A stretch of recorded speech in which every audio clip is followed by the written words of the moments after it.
I know that people have it worse. I understand that.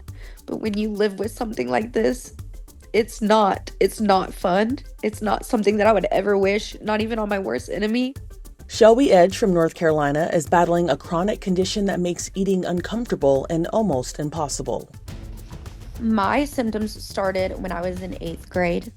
I was sitting at lunch and I was eating spaghetti, and all of a sudden it felt like something was stuck in my throat. I thought that I was choking and I was freaking out, and there was nothing there, right? So for about a month, I was terrified to eat. I didn't know what it was. I lost a lot of weight. I had the school involved asking me what's wrong. They thought that I was starving myself. And then after a month, it just disappeared, like nothing happened. The symptoms went away for several years, but they returned in her early 20s. Did not show back up until I got back from a cruise, and all of a sudden it felt like there was something stuck in my throat again. And this time it did not stop for 8 months. So I did not eat solid or dense food for 8 months. It felt like something was stuck in my throat 24/7. I looked very, very sick. Everybody noticed. I tried to hide it so nobody would notice, but I couldn't eat. My symptoms terrified me to where I didn't really want to eat because it wouldn't stop. It made my anxiety so bad that I did get diagnosed with anxiety. So it did increase my mental health problems. And nobody could figure out what it was. I got referred to an ENT or a gastroenterologist specialist in Chapel Hill. That is where I found Dr. Dillon. He went in with a scope. A procedure is called an endoscopy. It's where you go to sleep. They put a scope or a camera down your throat and they check to see if anything's inflamed, anything's bad. My throat was 9 millimeters, so the scope wouldn't even fit down my throat. It's about the size of your pinky. So that's how big my throat was. And he knew right then and there that I had eosinophilic esophagitis. Eosinophilic esophagitis is a chronic immune system disease, according to the Mayo Clinic.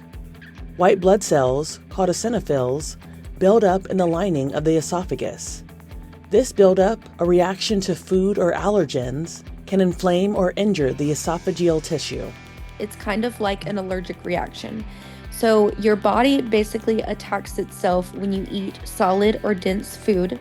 Like bread is really one of the big culprits. Potatoes, meat especially is really difficult. It feels like there's something stuck in your throat. You have really bad acid reflux. You tend to not eat.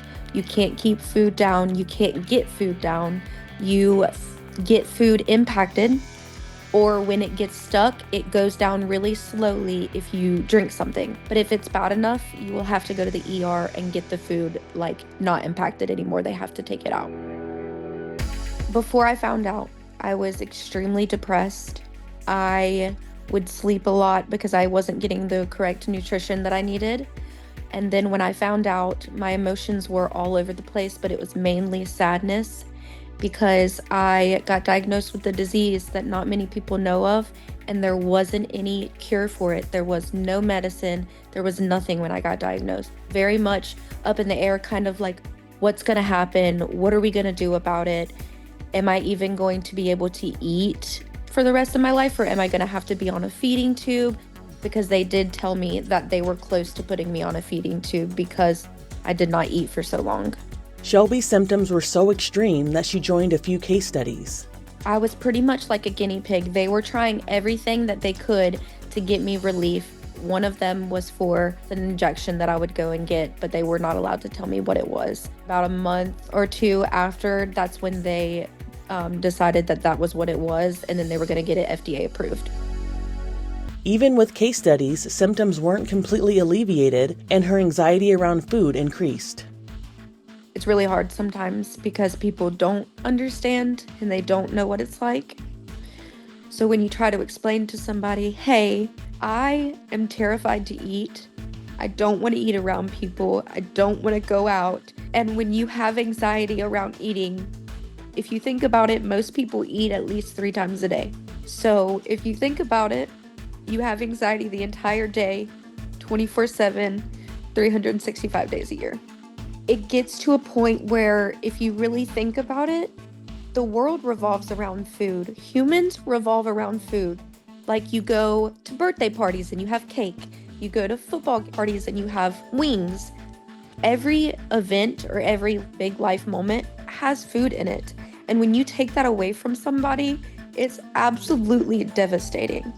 It's devastating to be surrounded by people and be surrounded by things that smell so good and they look so good and you just can't eat them. You just sit there and suffer. Soda has been one of the things that temporarily lessened Shelby's symptoms.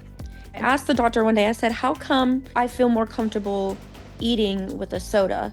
And he said, oh, it's the carbonation that creates little bubbles in your throat to help the food go down easier. So now I refuse to eat without soda. I will not eat if soda's not around. Even if I have water, if I have sweet tea, it does not matter. It has to be carbonated. She now regularly gets endoscopies. So endoscopy is where they stretch your throat. They use a balloon and they put you to sleep. You're asleep the whole time, but they use a balloon and they stretch your throat and it kind of breaks up that scar tissue. It's not the most comfortable thing in the world, and I do have to get it every 3 months. They took me from a 9mm to a 16. So now the normal size throat that most people have is 25mm. After my endoscopies, for about 2 or 3 days, I eat really light foods like maybe mashed potatoes or some like noodles and stuff. And then after my endoscopy, it gets so much better for a couple months, but then I have to go back because it gets worse again. The food, when I get it impacted, I try not to freak out, but I still get anxiety even when I don't have symptoms. When I don't feel like there's a lump in my throat, I have anxiety around eating 24/7. It never goes away. And the thing that makes me really upset is like most people love pretzels. I love pretzels. I can't really eat pretzels. Corn dogs, I love corn dogs, but the coating around it, can't really eat them. Chicken sandwiches, I love chicken sandwiches. I have to peel most of the bread away. Bread and dairy are really the main factors when it comes to me. I can feel like my throat is starting to close because of the reaction that I'm having to the dairy. Like sometimes I even look like I'm struggling because I'll go to try to get it down. So when I eat, I try not to eat around people because it's really embarrassing, to sit at a restaurant and be talking to somebody and they're like, what's wrong? And I'm like, oh, I'm sorry. Like, I have a disease, Shelby has decentered food from her life, but doesn't want loved ones to treat her differently. So I try to tell everybody, please treat me the exact same way that a normal person would be treated. So if you want to eat bread and eat a sandwich, then you can eat a sandwich and you can offer it to me and maybe I'll take it, maybe I won't. My name is Shelby. I have eosinophilic esophagitis, and let's take Dupixent together. She's found a medication that helps her symptoms. Dupixent, which is what I currently am taking now for it, and I take it every week. It has changed my life, to be completely honest. It is amazing. The Dupixent and the endoscopies, when you combine them both together, it's life-changing. It truly, truly is. Now that her symptoms are under control, Shelby is using social media to raise awareness for others who may have similar issues. I've noticed more and more and more people are starting to get diagnosed with this. And they're like, maybe I have it, maybe I need to go get diagnosed. These are all my symptoms that I'm having. And it's so nice to see that I'm helping other people. And if somebody happens to come across my page and they happen to see a video about EOE and I can give them a little insight, make them go and get tested, I feel like everything's right in the world. I can just be happy. I can sleep at night knowing that I've just helped one person, one parent, one child. So if you have this disease, please, let's talk about it. Let's raise awareness for it. Please share this. I want to know all your questions. I will answer as many as I can. And just know that you're not alone. For Inside Edition Digital, I'm Andrea Swindall.